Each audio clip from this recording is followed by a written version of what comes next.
Dear learners, welcome to the class.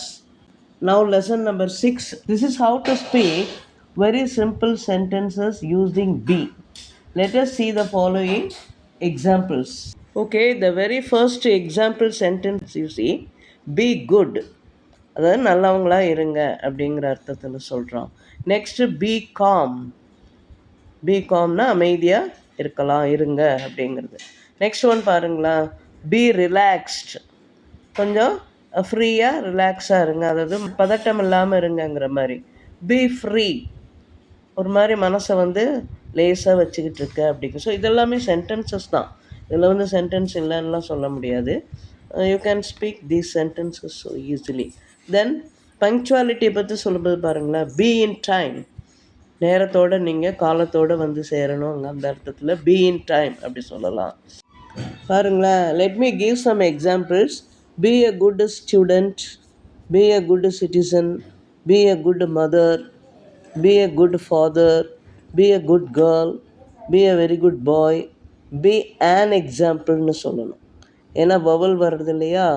B an example, ஒரு உதாரணமாக இரு. இந்த ஆன் ஏங்க வருதுன்னா வவல்ஸ் ஏஇஐஓயூன்னு சொல்லுவோம்.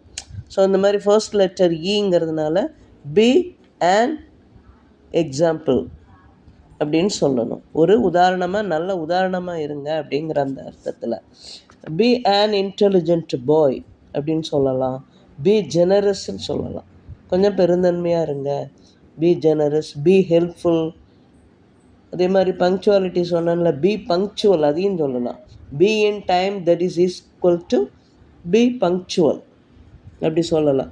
ஸோ இது வந்து நீங்கள் ஃப்ரீயாகவே கொஞ்சம் ஹெசிடேஷன் எதுவும் இல்லாமல் you can construct a sentence. நிறைய நவுன்ஸ் எல்லாம் எக்கச்சக்கமாக இருக்குது இல்லையா. ஸோ அதை யூஸ் பண்ணி you can frame the sentences. Dear learners, the above R the sentences with positive attitude. இதுவரையில் பார்த்தோம் இல்லையா மேலே, அதெல்லாம் பாசிட்டிவ் ஆட்டிடியூட், நேர்மறையான வாக்கியங்கள்னு சொல்லலாம். But the followings R the sentences with negative attitude. Negative attitude உள்ள சில சென்டென்சஸும் இருக்குது, அதையும் நம்ம பேசி கற்றுக்கணும். இப்படியும் அதாவது இந்த மாதிரியே யூ கேன் ஸ்பீக் சென்டென்சஸ்ங்கிறதுக்கு some examples are there. The followings are the example. Let us see the examples one by one. பாருங்களேன், the first sentence பாருங்கள், don't be a bad example. ஒரு கெட்ட உதாரணமாக இருக்காதீங்க. இந்த பியை வச்சு நெகட்டிவ் ஆஸ்பெக்டில் எழுதியிருக்கிறோம். Don't be chattering. Don't be chattering அப்படின்னா சும்மா அரட்டை அடிச்சுட்டே இருக்காதீங்கிற அர்த்தம்.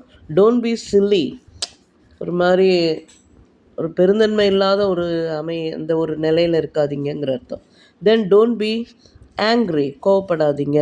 டோன்ட் பி ஹியூமிலியேட்டிங் அதர்ஸ், மற்றவங்கள வந்து இன்சல்ட் அவமானப்படுத்தி அவமரியாதை பேசிட்டு நடத்திட்டு இருக்காதீங்க. Don't be humiliating. ஹியூமிலியேட்டிங்னா insulting. Don't insult others, that is the meaning. Don't be sleeping, எப்போ பார் தூங்கிக்கிட்டே இருக்காதீங்க. டோன்ட் பி ஹர்ட்டிங் அதர்ஸ், மற்றவங்கள காயப்படுத்தாதீங்க. டோன்ட் பி எ ஃபூல், முட்டாளாக இருக்காத. டோன்ட் பி செல்ஃபிஷ், சுயநலத்தோடு இருக்கக்கூடாது. ஸோ இந்த மாதிரி sentences are possible if you use be or don't be. It's very easy to make the above sentences. Then let us see today's proverb. Speech is silver whereas silence is golden.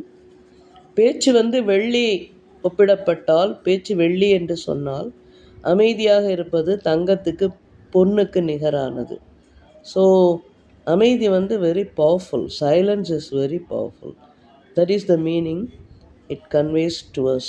Thank you.